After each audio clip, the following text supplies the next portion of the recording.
Hello everyone, welcome to study time with new informative video. Allahabad high court से RO ARO 2021 की vacancy अगस्त में आई हुई थी और उसके बाद RO हिंदी की एक और नई जो वैकेंसी है वो 3-4 दिन पहले उसका नोटिफिकेशन जारी कर दिया गया है। तो ये आखिर अलग से जो वैकेंसी है वो क्यों निकाली गई? जब वो सारी वैकेंसी एक साथ आई थी तो उसी में इस वैकेंसी को क्यों नहीं निकाल दिया गया? और जब ये जो वैकेंसी आई है RO हिंदी की, तो इसके फॉर्म में जो नोटिफिकेशन है उसमें क्वालिफ़िकेशन में भी थोड़ा सा बच्चों को डाउट हो रहा है कि इसमें कौन कौन फॉर्म भर सकता है और कौन नहीं भर सकता है। क्या सिंपल ग्रेजुएशन वाले इसमें फॉर्म भर सकते हैं या नहीं भर सकते हैं? और अगर भर सकते हैं सिंपल ग्रेजुएशन वाले भी, तो फिर उसी भर्ती के साथ आ जाना चाहिए था। ये अलग अलग निकाल के ये क्या है?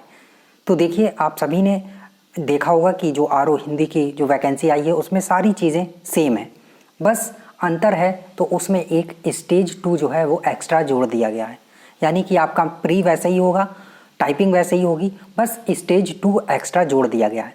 तो सबसे पहले अगर बात करें कि इस फॉर्म को कौन कौन भर सकता है, क्योंकि बात है क्वालिफ़िकेशन की, क्या सिंपल ग्रेजुएशन वाले अलाउ हैं इसमें या नहीं है?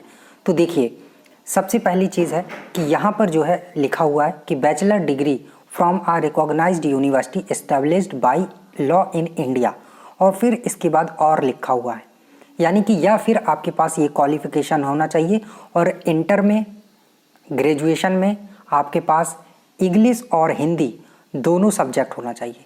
तो क्या इंग्लिश हिंदी जिसके पास हाई स्कूल और इंटर में और इसके साथ ग्रेजुएशन में थी, केवल वही भर सकते हैं? तो ऐसा नहीं है, पता भी किया है। आप अगर सिंपल ग्रेजुएशन भी किए हैं, आपका हिंदी इंग्लिश नहीं था तो भी कोई दिक्कत नहीं है।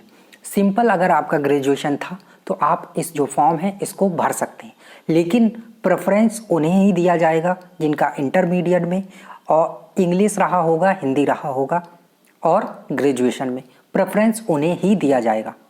तो अब आप अपने रिस्क पे इस फॉर्म को भर सकते हैं।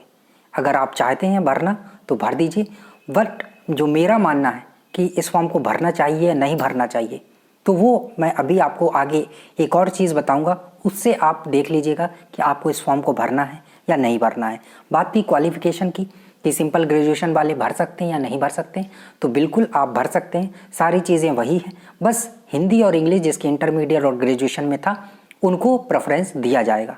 तो ये चीज़ जो है मेन है। अब बात आती है सेकंड कि इसका जो सिलेबस है सारी चीज़ें सेम दी गई हैं, बट स्टेज 2 जो है वो एक्स्ट्रा दे दिया गया है। तो अब बात आती है कि भर तो सभी सकते हैं, तो क्या सब लोग फॉर्म भरते हैं? नहीं, इस चीज़ का आपको खास ध्यान रखना है।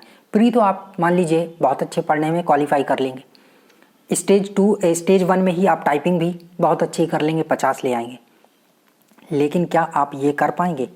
ये कोई साधारण बात नहीं लिखी हुई है। ये ऐसी चीज़ है कि अगर, और ऐसा भी नहीं है अगर आपको सिंपल ट्रांसलेशन करना आता है तो भी आप इसे कर लेंगे, नहीं, अगर आपको अपने 800 रुपये फूंकने हैं तो इस फॉर्म को भर दीजिए और 800 रुपये फूंक दीजिए, क्योंकि ये जो लिखा हुआ है 60 नंबर का आपका ये, फिर 20 नंबर का ये और 20 नंबर, यानी कि 100 नंबर का आपका ये हिंदी से इंग्लिश और 100 इंग्लिश से हिंदी और 100 हिंदी से इंग्लिश, 200 नंबर का आपका ये होगा, 50 की टाइपिंग और 200 नंबर का प्री। तो 450 में से आप 450 नंबर में से आपकी कट ऑफ जो है वो बनेगी। तो ये 200 नंबर जो है बहुत इंपॉर्टेंट है, और जो ये कर लेगा हिंदी से इंग्लिश ट्रांसलेशन और इंग्लिश से हिंदी, उन्हीं का इसमें जो है सिलेक्शन होगा। प्री में आप टाइपिंग में और उसमें थोड़ा कम नंबर भी ले आएंगे, चल जाएगा, लेकिन यहाँ पर जो है अगर जिसने अच्छा स्कोर किया उसी का सिलेक्शन होगा।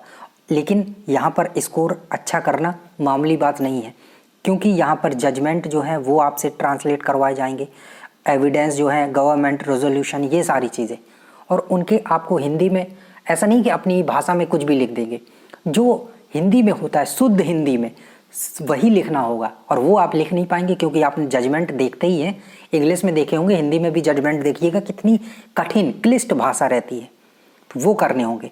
20 नंबर का आपका फिर इंग्लिश से हिंदी में सेक्शन जो और सम सेक्शंस ऑफ एक्ट और रूल रहेंगे उनको आपको ट्रांसलेट करना होगा।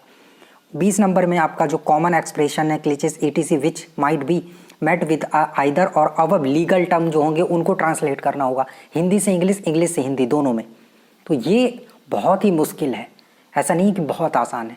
जो लॉ वगैरह कर रहे होंगे, जिनको हिंदी में शब्द जो है अच्छे से आ रहे होंगे और इंग्लिश के वर्ड भी अच्छे से जान रहे होंगे, वही इस चीज़ को कर सकते हैं। अगर आप सिंपल ग्रेजुएशन किए हैं, इंग्लिश भी आपकी बहुत अच्छी है, तो भी इसमें करने में आपको बहुत ज़्यादा दिक्कत होगी।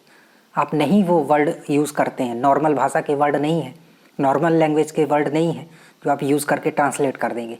कोई सिंपल सा पैराग्राफ नहीं आएगा ट्रांसलेट करने के लिए। तो आप लोग समझ गए होंगे।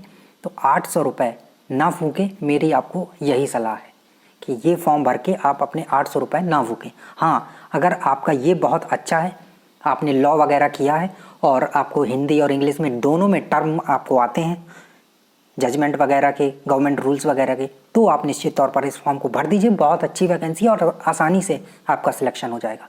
लेकिन अगर सिंपल ग्रेजुएशन या ऐसा कुछ है तो आपका सिलेक्शन बहुत ही मुश्किल है जो हो पाएगा। तो आप लोग समझ गए होंगे कि 800 रुपये फूकने हैं या फिर 800 रुपये लगा के इसमें सिलेक्शन लेना है। अब ये आप पर निर्भर करता है। अगर आपका ये चीज़ अच्छा है, मजबूत है, तो आप फॉर्म को भरिए। अगर ये चीज़ मजबूत नहीं है तो बिल्कुल भी मत भरिए। ठीक है, चलिए, थैंक यू। मिलते हैं नई इन्फॉर्मेटिव वीडियो के साथ। और अगर कोई क्वेरी है, कोई कन्फ्यूज़न है, तो कमेंट सेक्शन के माध्यम से आप पूछ सकते हैं। Thank you.